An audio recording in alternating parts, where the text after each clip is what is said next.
Ladies and gentlemen, please welcome this evening's guest moderator, Eugene Hernandez from the Film Society of Lincoln Center, and tonight's guests, Matthew McConaughey and Jeff Nichols. All right, welcome. Look at this crowd. Got people standing. Oh, Lord. Jeff, you're very popular. I know, it's just for me. Thanks for coming. Oh, right, sorry. Matthew McConaughey. He is very popular. He is. And getting more popular. And will be even more after this movie. I know probably most of you haven't seen it yet because it hasn't opened yet. But is there anybody here who actually has seen Mud?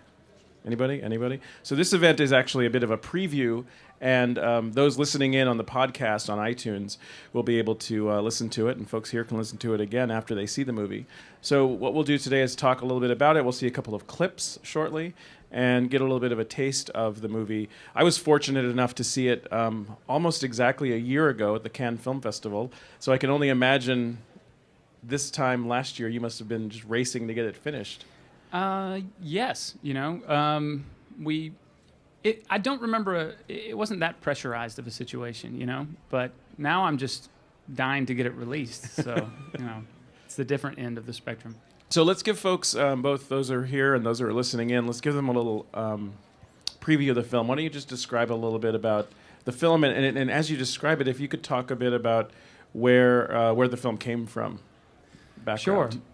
Well, you know, it's always hard for me to talk about my films because I really write on two different tracks. As far as plot goes, which is what the majority of people who go to movies, that's what they're concerned about. You know, it's about two 14-year-old boys who find a man hiding out on an island in the middle of the Mississippi River. And they're not sure of his intentions, they're not sure why he's there, and danger ensues. But really, when I was first thinking about this story, I was thinking about a getaway film and this guy hiding out on an island, but I kind of like to turn things on their head a little bit, and I thought about a different way to get into a getaway film would be to have it all from the point of view of this 14-year-old boy.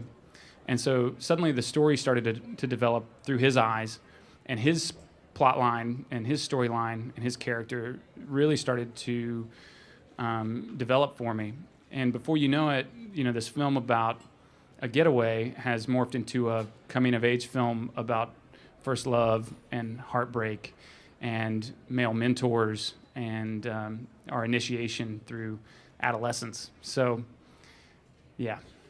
So why was, picking up on that, why was Matthew McConaughey the right character for that role, for this loner guy who's on this island? Why him? Well, I can tell you my initial thought. You know, I thought about this idea back in college, back in the late 90s. And, you know, sometimes ideas just, they hit you in the head like a sack of rocks. And this was a man hiding out on an island in the middle of the Mississippi River. It came out just like that. And I was thinking about people I'd like to hang out with on an island. And Matthew McConaughey came up. I'd recently seen Lone Star, probably again and again, because I really love that film. And I was thinking about a guy who could carry a myth on his shoulders, an American legend on his shoulders, but in a realistic way. And I felt like he did that in Lone Star, thanks to his performance and thanks to John Sayles. But I felt like it just made sense. And then I carried that with me over the next decade while I was writing the film. And luckily, when it came time, he answered my phone call. And you mean if you were 14, if you were Ellis and you found Matthew McConaughey? No, I want to hang out with you. On an island. I personally want to hang. I'd go tomorrow if you want to go hang out. But yes. No, I mean, seriously, like... We hung out on that island. We did, and it was awesome. Sam Shepard was there, too. Made it even better. But, you know, there is actually a point in the script when it's up to the boys to decide whether or not they return. He has no control over them. He can't force them back. And so I needed someone would literally want to go back and see, even though he's kind of dirty and crazy and says strange things and you know, definitely has a dangerous feel to him. You want to go back. You're interested, and Matthew has that draw. Well, let me ask Matthew for the flip side of that same question. Jeff's a guy who is at kind of the promising start of an exciting career. He's really at the beginning, and has done some really great work already. But tell me about the flip side of your interest in this. Your interest in Jeff. Your interest in this character. Your interest in the script. I mean, you certainly don't have to take risks on on younger directors, but there must have been something that struck you so that you would want to spend time with this guy. Well, as you said, Jeff had 2 quality projects preceding Mud, which stood on their own, which was a nice resume to lay out in front, because everyone can be great in a room. Anyone seen when it's Take their first Shelter? time. Shotgun Stories? 2 really terrific films. But this script was something like I'd never read before, and then in meeting him, I saw not only what you usually see with the writer director if they're young and they've just done it a couple times, or maybe it's their first time. You can hear and understand usually why they wrote it, but you don't always come away from that meeting understanding why they should direct it. It was very clear that he was going to be the director, and he was the DNA of the project, but also he was not talking to me as a writer at that point. He was talking to me as a director. He talked about his different approaches, which made a lot of sense. It was came out of that meeting feeling very confident this guy had a complete control of this, and actually I was more dazzled after the meeting than before, and so I already came in excited about the project, but came out of it and going, again, a little bit of who do I want to go spend on, that many months on an island? Who do I want to go a year later and be places like this talking about the film? Those decisions come into it a little bit, but mainly it was a guy who had very much control of what he had written, why he had written it, how he was going to direct it. And I've said this before, and I love to repeat it. There's been no film, and I think I've done 40-something, where we shot more of exactly what was on the page. That is what you see on the screen. And what's cut? Besides that one little half scene that you and I... There are a few things that are cut. But, yeah, there's one scene that you're not in that's cut. Yeah. There we go. That's why you did. That was the other thing. I said, okay, here's the deal, though. It's contractual. Let me ask you to elaborate on something, Matthew, and that is, you said you were really dazzled by this guy. So what is it about a filmmaker like Jeff? Or maybe what is it about filmmakers that can dazzle you? What kind of conversations do you have with them? What I mean by dazzling is that it was, and I've said this before, Jeff knows what he knows and doesn't know what he doesn't know. He knows a lot more than he doesn't know. But if he doesn't know something, he says, let me think about that. I'll get back with you. And he always does. What was dazzling is that he wasn't trying to be dazzling. What was dazzling is that the guy who was sitting there was going to direct this thing, this script was his DNA. He was obviously, and you could tell why he wrote it. You see this movie, you know a lot about who he is as a man, independent of being a filmmaker. You do, and I mean that as a compliment. And he is who he is, and he put this up there, and they're his words, it's his story, and that's the man you're working with as well. And so that's not always the case. I've been in many rooms where I hear the pitch, but it's not the person I'm talking to. He's talking about what they're going to be, which is not the case with what it was with Jeff. Jeff, how'd you get your start? For folks who may not have seen Shotgun Stories a bunch of years ago and Take Shelter a couple of years back, tell us how you got, and those listening in here, tell us how you got started as a filmmaker. I had a pretty straightforward trajectory. I came straight out of high school and went to North Carolina School of the Arts. It's a small art school in Winston-Salem. And yet a lot of filmmakers have come out of there. Yeah, David Gordon Green, Craig Zobel, Danny McBride, Paul Schneider. The list kind of goes on. And beyond just the filmmakers that have come out of it, like half the people that worked on this movie, my cinematographer who I've worked with on all 3 films, and if you see some more clips, you'll see, his work as well. He's my go-to guy, and we went to school together. But I grew up in the suburbs of Little Rock, and Little Rock's it's a small city. You drive 5 minutes and you're in the middle of nowhere. And, I got this nice combination of growing up in that I was in the suburbs. I was going to movie theaters every weekend. I could open the paper any week and have seen every movie twice. But when I went to visit my grandparents in this really small town called Altimer, you don't get more rural than this. But I didn't feel like I was from a small town. I was an observer of small towns. And so I had kind of an outsider's perspective, but I had insider's access. and I kind of always grew up with a love of these places and these people and their stories and their voices. And at the time, I didn't know those were the foundations of the kind of storyteller I would want to become. But with hindsight, I realize now how important that was. So yeah, came out of high school, went to film school. It was a good school because it was like a trade school. They taught us how to make movies. They didn't bother with too much else. And I came out very determined to make a film. A good friend of mine named David Gordon Green made a movie called George Washington while I was in film school. And I used that as kind of a business model, as kind of a model for the first independent film to make. And I really used that as a model behind Shotgun Stories, not so much creatively or aesthetically, but just as a business model. So, and then Shotgun Stories kind of really started the process. Very good. Switching gears, Matthew, I think, is it possible that I was just out in Austin and they had an anniversary screening of Dazed and Confused? How is it possible that's been 20 years? You mentioned having made 40 movies. 20 years, yeah. All right. Dazed and Confused, all right, folks have seen that? Yeah. Does it feel weird Does it feel weird? Think that it's been 20 years and to have this movie that you made at the start of your career? No, it feels about 20 years ago.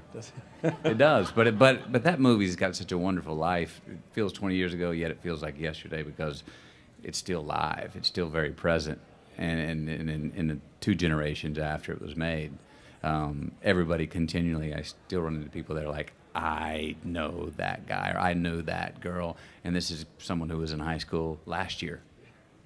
So those characters are still running around, and everyone has those similar last day That of character school might still be in high school, actually. I hope he is, yeah. And I think he's doing a little late night DJing at home. Rick thinks he's got a few kids, all girls. I think he's probably right. You've had, and your fans here will no doubt agree, an exceptional past year and a half or so. Really, really terrific year of an array of performances. I mean, how's it been for you from the other end of it? I mean, you've had such a diverse group of characters you've played and had a really exceptional year. I mean, congratulations on that. It's been the most exciting and self-satisfying time in my life as far as career goes, for sure. What happened? What did something There's click? really not, and I've been asked this question a lot, and I've thought about it a lot. There's not a hinge moment of consciousness that I came and made a big decision to say was doing this, now I will do that. I also don't understand. I don't know how to really make decisions like that. I started off saying, no, let's not do these certain things that I was doing because I feel like I can do them tomorrow. And that was really the initiative of it. Was let's look into some things that I don't feel like I can do tomorrow. Some things that scare the shit out of me a little bit. Some things that make me go, I don't know how to do this, but it turns me on, and I want to dive in and figure out how and come up the other side. So I took some time off, and I had a great reason to take time off. I had a family to start, so I was being a father. So it's a pretty good way to spend your time, and as the world works, I started attracting these things, and I got the call from the William Friedkin, Lee Daniels, Steven Soderbergh, Jeff Nichols, Linkletter, and so it revolved, and it came back to me, and I read these things, and I was like, you know what, let's go do it, and I did them. And then the other thing is I've been very fortunate. I've been a part of, these have all been substantial films on their own as films. Whether you like them or not, they have real identity. The films do, and the directors all were very specific in their own identities. There's no guarantee. There's plenty of what you could call good performances that we've never seen by great actors out there that are on the cutting room floor because the movie wasn't worth a damn. So I got very fortunate to come out in films that came out and at least got seen to some capacity, and were good films in their own right, whether you liked them or not. And we're going to watch a clip in a second, but for those who are just listening in and can't see you, you're looking very trim. It's for a role, I guess. You were really trimmed down for a movie you're shooting now? I'm on my way back up, though, yeah. No, I was trim. That one's coming out later in November. I'm on my way back up now. Yeah, it's for something I'm working on right now in New Orleans called True Detective. Yeah. Okay. Let's take a look at our first clip from Mud. And Jeff, do you want to set up anything, or should we look at it and then talk about it? You talked about the boys kind of finding this guy? Yeah, I think given that little scenario, you guys should be all right. But I'll watch it and then I'll explain something later. Okay, let's take a look at our first clip from Mud.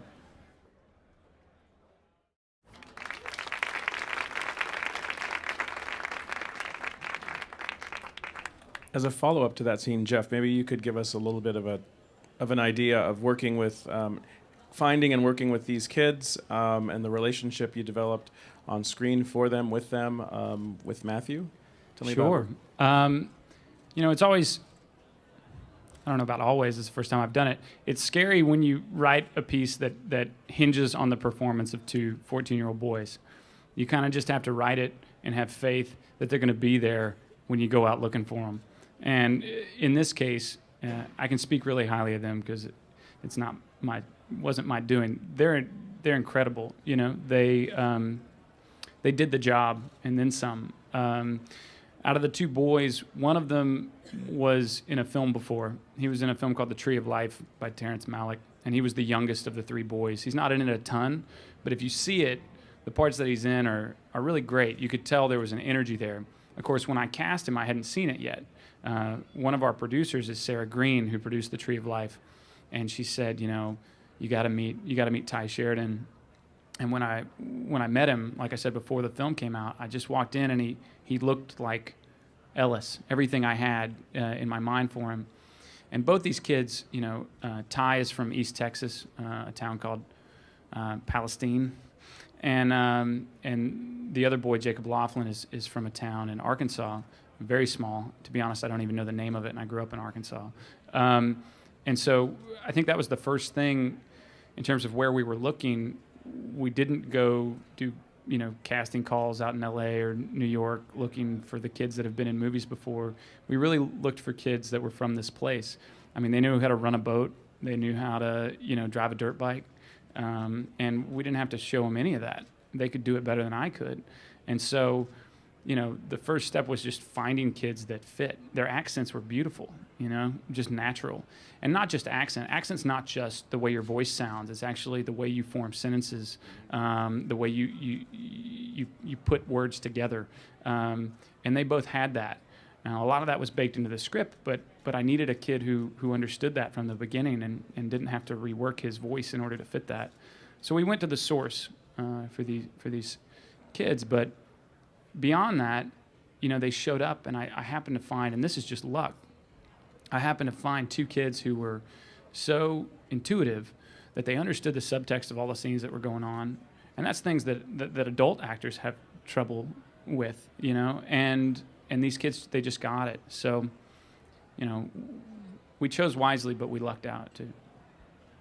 Good. Matthew, when you're working on a movie set, just to sort of understand the filmmaking process for me, when you're working with a director who's making his third feature, you're working with kids who've made a couple movies, some of them, or made at least one big movie. Is an actor like you who've been working, who've made 40 movies, are you forced into the role of a teacher or an educator in any way, or is that really the director's role to kind of modulate that, and you're just kind of solo looking at your own? Role? Not literally. Do I show up with more experience than a lot of people? Sure, but basically, if anyone was out of line or looking how to get in line, the best way I think they can see how to do that is by watching it done that way. I show up prepared. And he shows up prepared. You get into it, because you can sit around and talk about how we're going to do this. I don't know what. Oh my gosh, first spin. No, you show up and you go, man, I'm Mud. You're Ellis. There's the director. You're Neckbone. We're in the Mississippi. This is where we are. Isn't this fun? Most people get to do this for one night on October 31st. We get to do it for 1.5 months. So every day, and let's just do that. And that's part of the fun of what we get to do. So as far as imagination goes, it's fun work. It was fun for me to work with two younger men, because we are playing make-believe, and our job is to make them believe.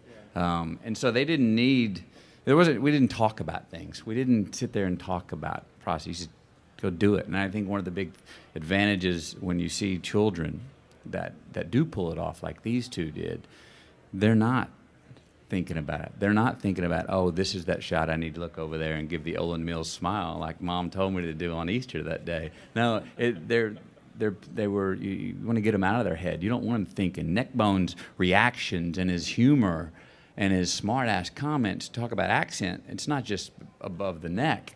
It's body language that comes, how he cocks his knee when he says a smart-ass comment. You can't really teach that.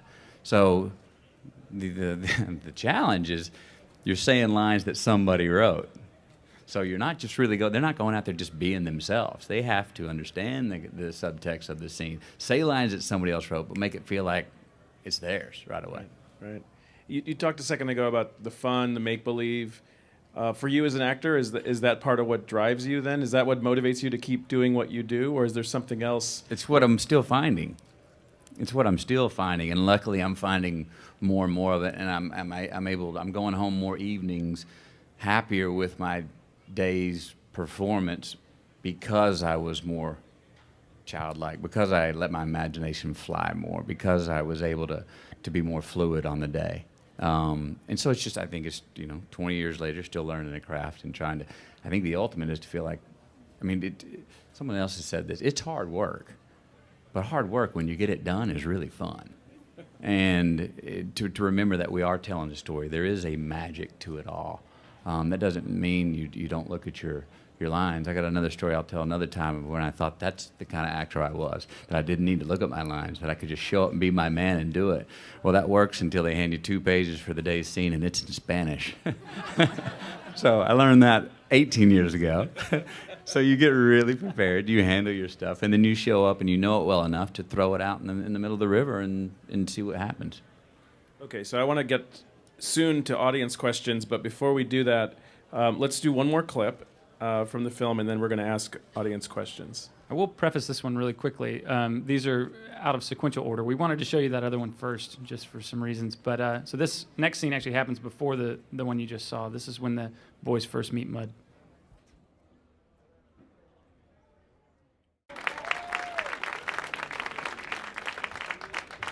All right, let's turn this over to the crowd and let's see what kind of questions they have.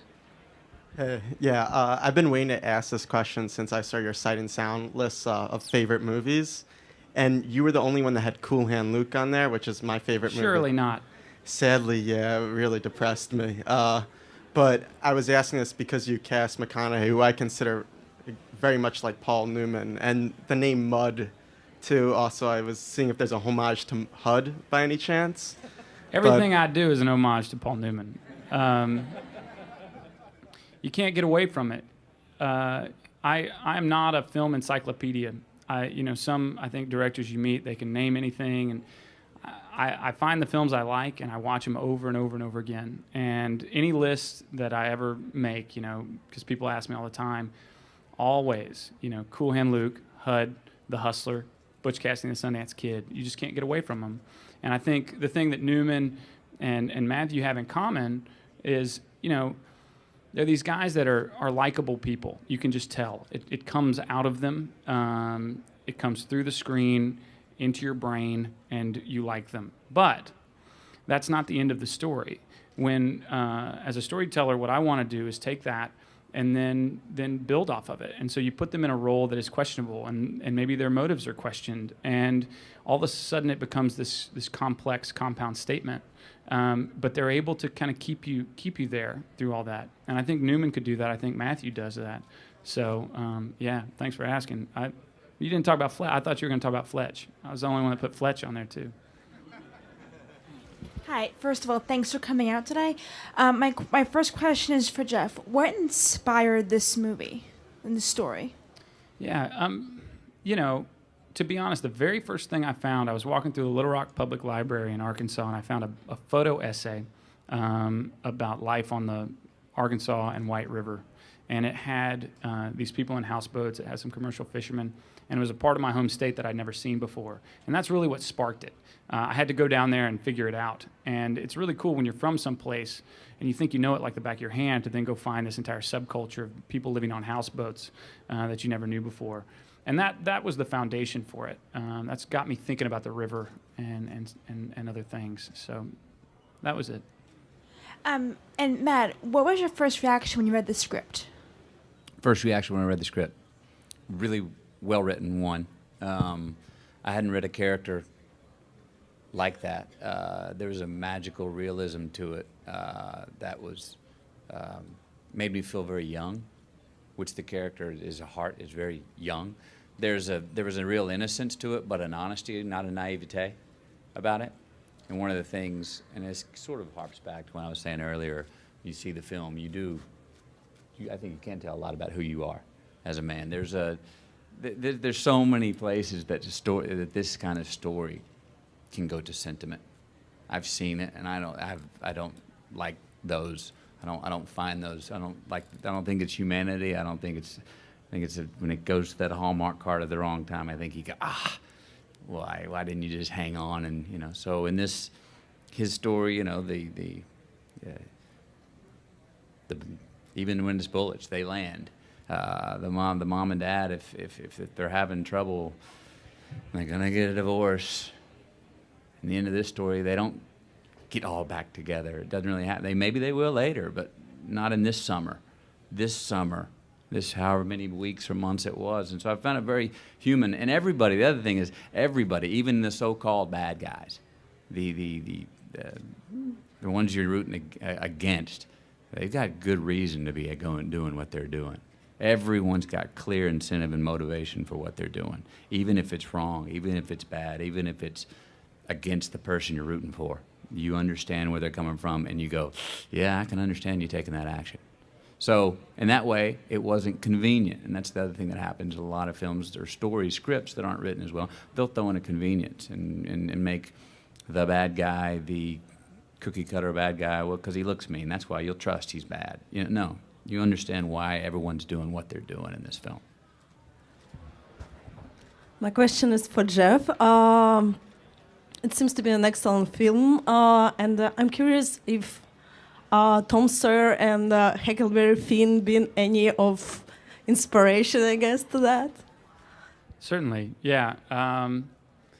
In fact, it goes beyond just inspiration. I stole some things,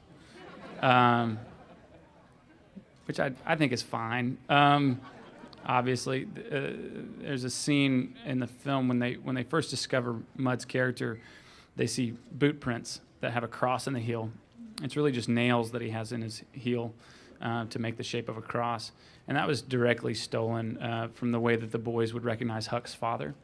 They would always know he was around. And also, this is more just trivia, Tom Blankenship is the name of the character played by Sam Shepard, which was the real-life name of the boy that Mark Twain based Tom Sawyer off of. But those are just more kind of fun facts. Really what Mark Twain, who I consider to be one of the greatest writers ever to have lived and written, what he was able to do, especially in Tom Sawyer, was bottle what it felt like to be a child. Not just a child of that period or anything else. Like, it feels like childhood, just reading it. And I wanted to try and do that from a period in my life. I wanted to try and bottle it. And that's what I got from Twain, not to mention wit and everything else. But hello. I saw the movie at the Atlanta Film Festival, and I second the motion. A whiff of Huckleberry Finn and definitely magic in the bottle. It's awesome. We all loved it. My question is for Mr. McConaughey. I understand that you have a pretty open mind as far as working with indie filmmaker. What will it take to get you to come down with this Aerostream of yours to Miami and perhaps join us in a couple of projects?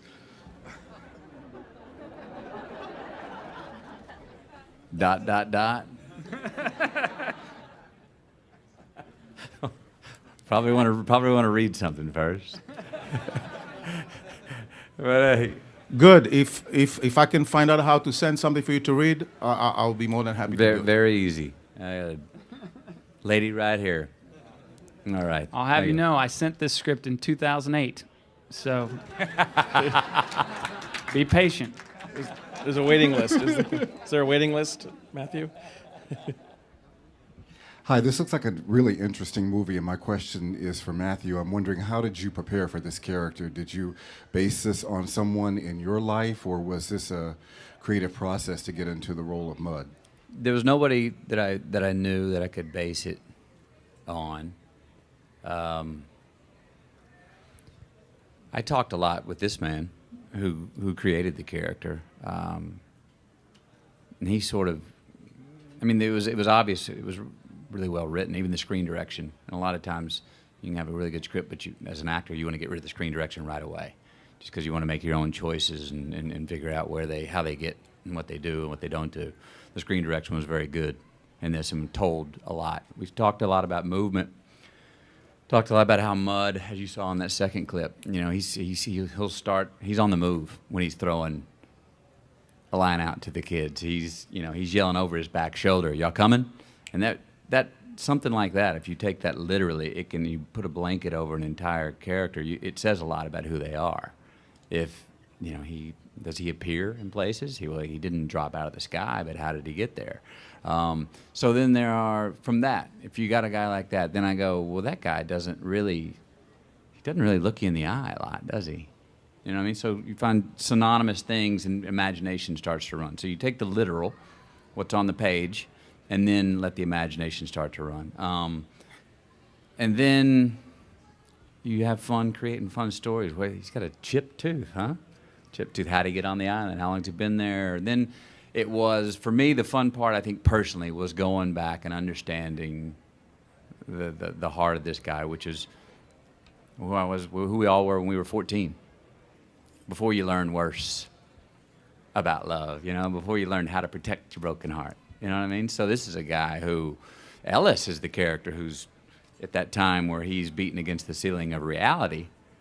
Mud is the guy who's my age and is never going to come back down to reality when it comes to love, thank goodness. You know, so in what that told me was where this guy, I said, if he ever gets grounded, actually, if he ever, I won't say it because it would be a spoiler, but if he ever gets grounded, he ever so-called got the girl, if they ever really got together, it'd be over. He'd die. Now, keep it in that. I don't want to say too much. But there are things that, you know, the literal informs the imaginative, and then you come back. And then he was always there to share stuff with and always had really good comments. And if I was doing something that wasn't exactly how he saw it, which we were pretty much in sync, you know? Yeah, I don't really remember. I don't remember ever really going, oh, that's just off. Yeah. So that was it, though. Going back to remember when it was 14, before it made sense. You know, before you started thinking from the shoulders up when it came to affairs of the heart. Yeah. Hi there. Thank you very much for coming to present this. It seems like a fantastic film. I guess a question from an Oklahoma Sooner to a Texas Longhorn. Mr. McConaughey,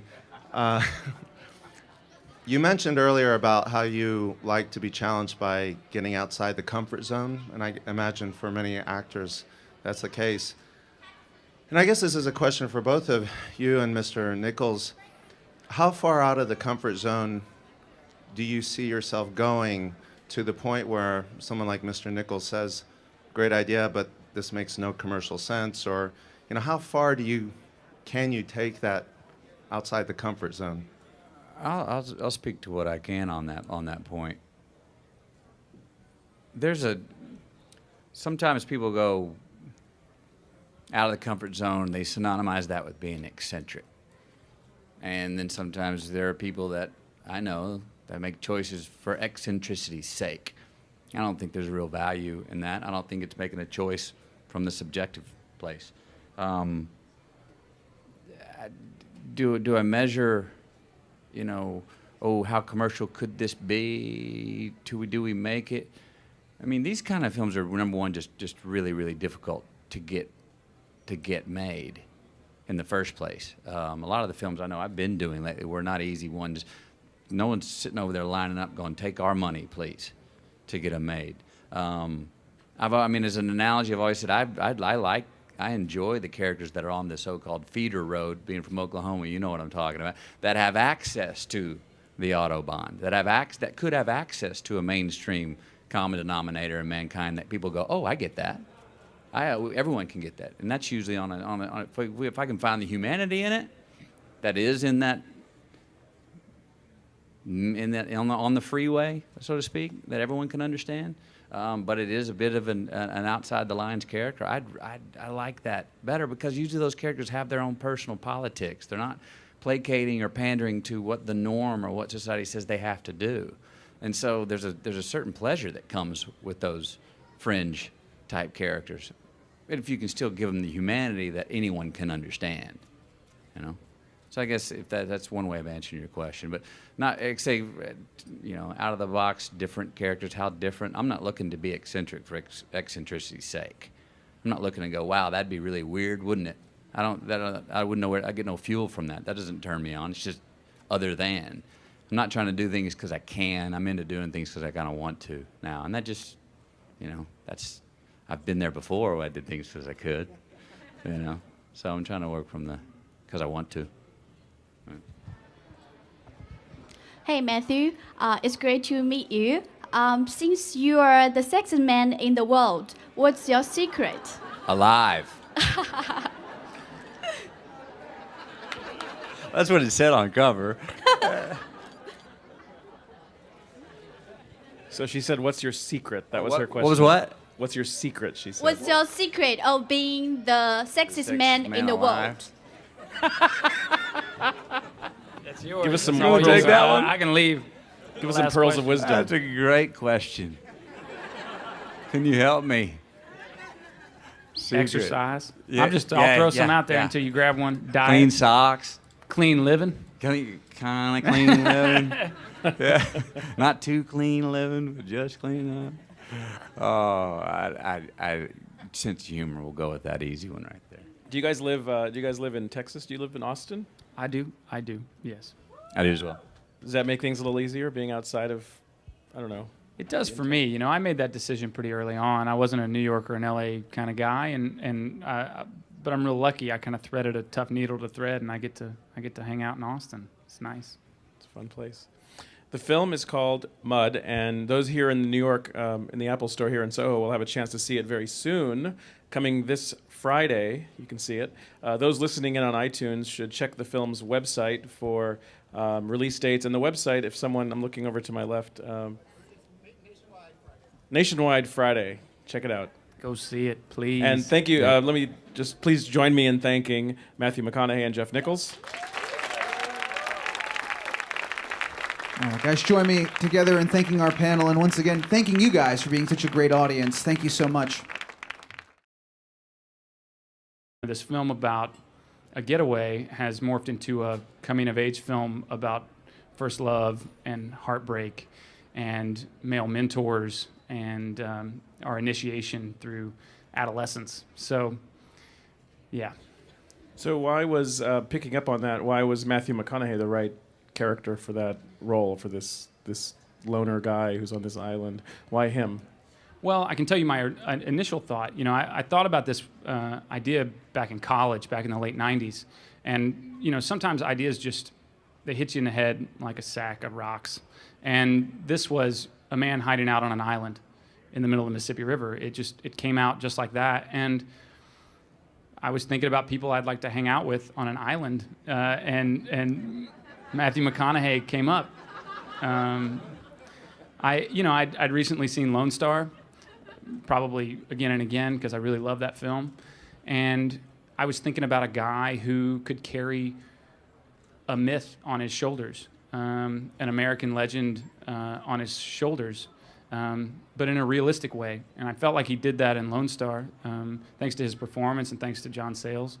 But I felt like it just made sense. And then I carried that with me over the next decade while I was writing the film. And luckily, when it came time, he answered my phone call. And you mean if you were 14, if you were Ellis and you found Matthew McConaughey? No, I want to hang out with you on an island. I personally want to hang. I'm a bit of a taste of the movie. I was fortunate enough to see it almost exactly a year ago at the Cannes Film Festival.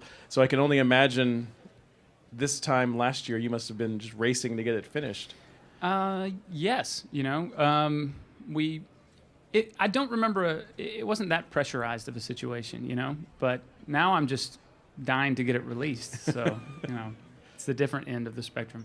So let's give folks, both those who are here and those who are listening in, let's give them a little preview of the film. Why don't you just describe a little bit about the film, and as you describe it, if you could talk a bit about where the film came from, background. Sure. Well, it's always hard for me to talk about my films because I really write on two different tracks.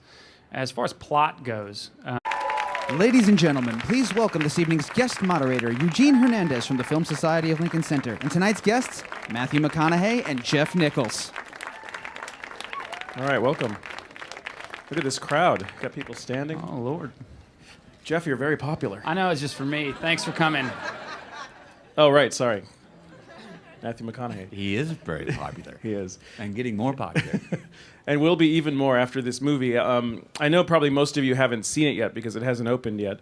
But is there anybody here who actually has seen Mud? Anybody? Anybody? So this event is actually a bit of a preview, and those listening in on the podcast on iTunes will be able to listen to it, and folks here can listen to it again after they see the movie. So what we'll do today is talk a little bit about it. We'll see a couple of clips shortly, and get a little... Which is what the majority of people who go to movies, that's what they're concerned about. It's about two 14-year-old boys who find a man hiding out on an island in the middle of the Mississippi River. And they're not sure of his intentions. They're not sure why he's there. And danger ensues. But really, when I was first thinking about this story, I was thinking about a getaway film and this guy hiding out on an island. But I kind of like to turn things on their head a little bit, and I thought about a different way to get into a getaway film. It would be to have it all from the point of view of this 14-year-old boy. And so suddenly the story started to develop through his eyes, and his plot line and his storyline and his character really started to develop for me. And before you know it,